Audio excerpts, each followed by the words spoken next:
I have a story about Matt Gaetz harassing a woman above the age of consent for a change, and that woman was me. Back in September 2021, I lived in Vancouver, Washington, which is just across the river from where I live now in Portland, Oregon. It's Washington's 3rd district.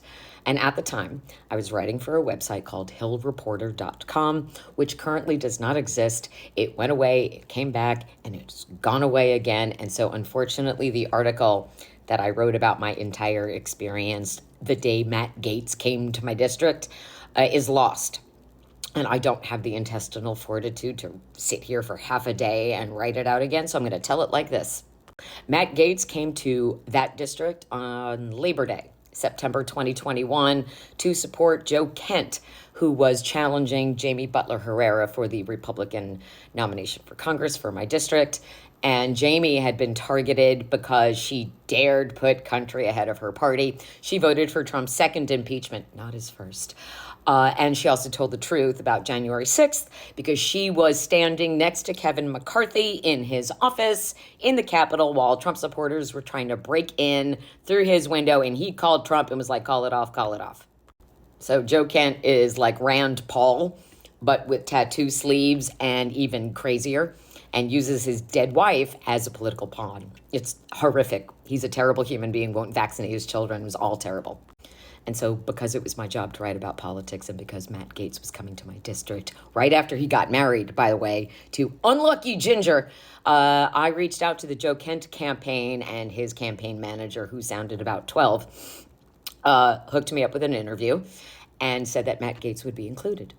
When I got to the interview spot in Battleground, Washington, which is as MAGA as it sounds, I was told that the Gaetz campaign backed out.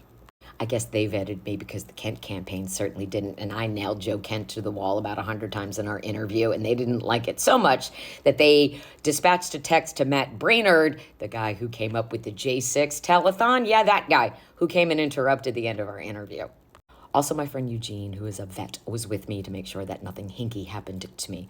After that, we were supposed to get to go to a private fundraiser that Matt Gaetz was appearing at with Joe Kent, and it was supposed to be at this public community center, but it was right next to a skate park, and I guess they didn't like the optics of Matt Gaetz being anywhere near the proximity of teenagers, so they had it at someone's house.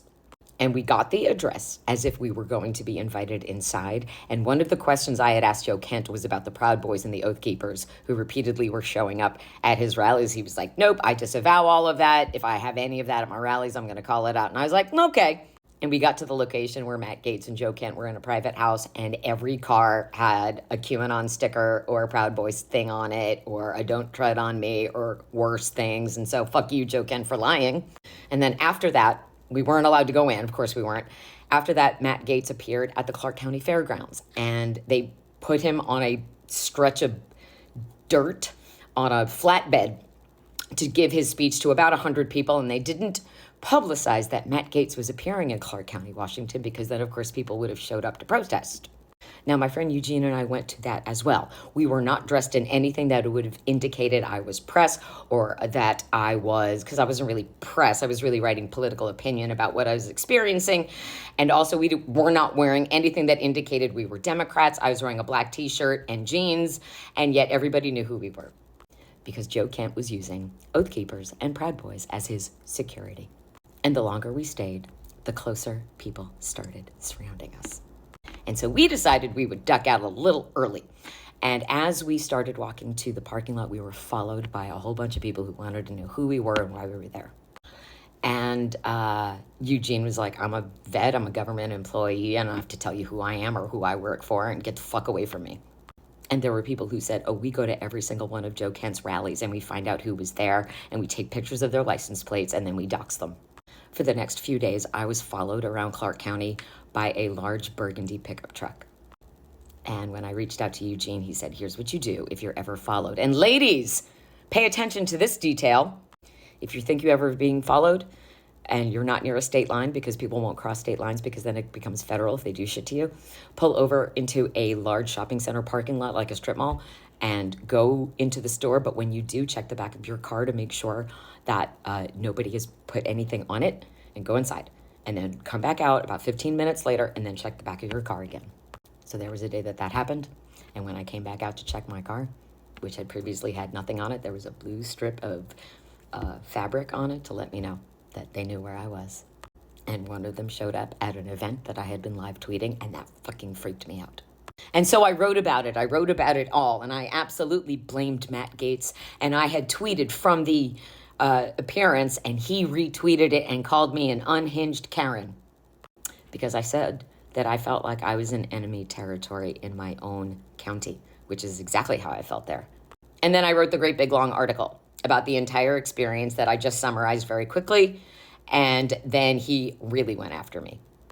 So then I called his office to complain because I don't think a sitting member of Congress should be harassing American citizens. I just don't. And I ended up leaving a voicemail. Not threatening, not swearing, but if you heard it, you would hear that I was angry, and justifiably so. And instead of taking it down or apologizing, that child rapist, misogynist, MAGA Florida man made an episode of his Firebrand podcast about me. So this is just a screenshot. Don't try to click that. But you can see the date. So that was pretty soon after my article was published. And that's using my voicemail in anything is a violation of the privacy policy of his congressional website. And this is his Firebrand podcast from the same day. And this is on Facebook. In that video, he encouraged his followers to seek out my social media profile. So guess what happened next? Yeah, so that happened the day after his podcast. That was on Facebook Messenger. So I called my local authorities. They were like, yeah, that seems like a credible threat. Let us know if anything else happens. And I was like, oh, what now? All the times I've had problems with MAGA harassing me online and in real life, my local police did nothing to protect me. Absolutely nothing.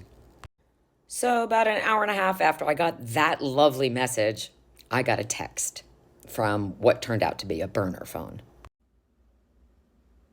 So how about that? That's some shit, huh? Thanks, Matt Gaetz. When I looked outside, there was a car parked there, and then the phone rang, and they were like, come on out, Tara. Come on out, Tara. I'm like, who the fuck are you? Come on out, Tara. When I opened the door, they drove away. I was living in a garden apartment at that time, so anybody could have walked up and knocked on my door, but these people were smart enough to know that you can't get up and knock on someone's door and then harass them like that in person, because then it becomes like physical and wrong. And it was an Uber, because I saw the Uber thing as it drove away. Brave!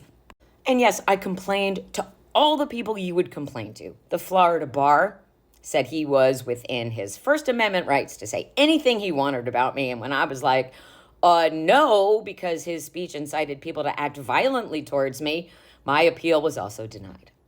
Capitol Police did absolutely nothing when I tried to make a report because a sitting member of Congress made threats against me. And they were like, basically, he really didn't. And I was like, kind of, he did.